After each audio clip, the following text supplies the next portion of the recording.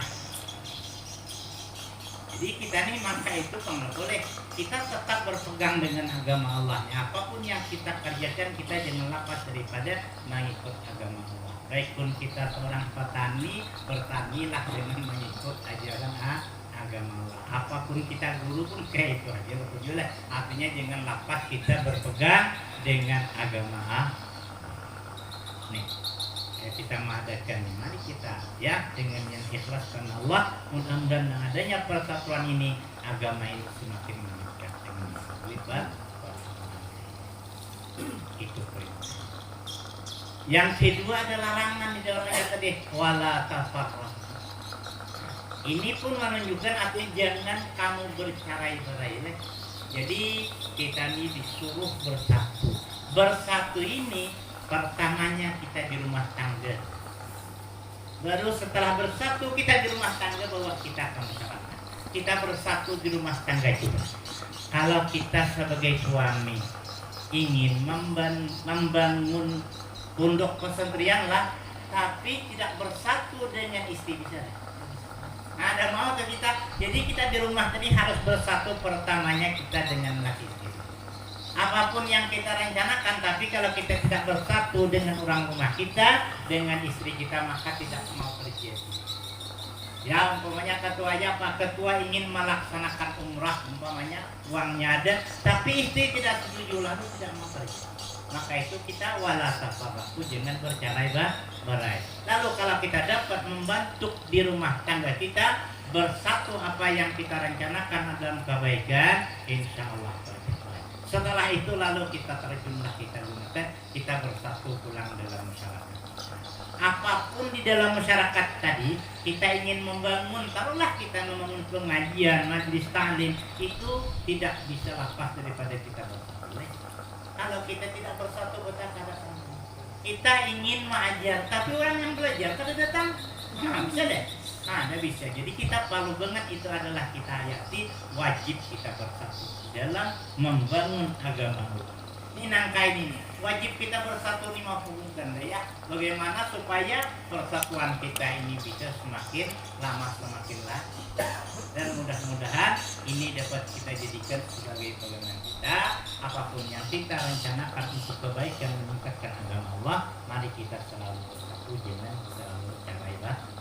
Mau bagaimanapun kita inginnya umpamanya membangun satu kemajuan dalam agama, tapi orangnya tidak mau, tidak mau bersatu, maka itu tidak ya. Nah, kita diparit saja lah umpamanya yang kami tahu. Alhamdulillah Pak Ketua, kalau kami di Semarang itu karena kami dapat memajukan, meneruskan bangunan almarhum itu, ada madrasah ibtidaiyah sanawiyah di situ. Alhamdulillah karena berkatnya kami bersatu ya, sampai sekarang ini masih ya bersatu itulah. Andai kata tidak bersatu mungkin kada bisa. Kurasa inilah yang dapat saya sampaikan. Mudah-mudahan ada manfaatnya bagi kita semua. Ya, ada kesalahan, kehilapan, ya, lebih ucapan saya mohon maaf yang sebesar-besarnya. Sebelum saya tutup penyampaian hari ini, tolong kepada adik-adik saya yang mana wabarakatuh. Andai kata ada yang salah tolong halus ya. Mudah-mudahan tahun depan nanti di mana kita adakan yang bersama, mudah-mudahan Allah memberikan kesehatan ya, insya Allah saya dapat ya. Puasa inilah yang dapat saya sampaikan ya. Kalau ada sumur di ladang boleh saya numpang mandi. Kalau ada umur saya panjang, insya Allah kita bersama lagi. Assalamualaikum warahmatullahi wabarakatuh.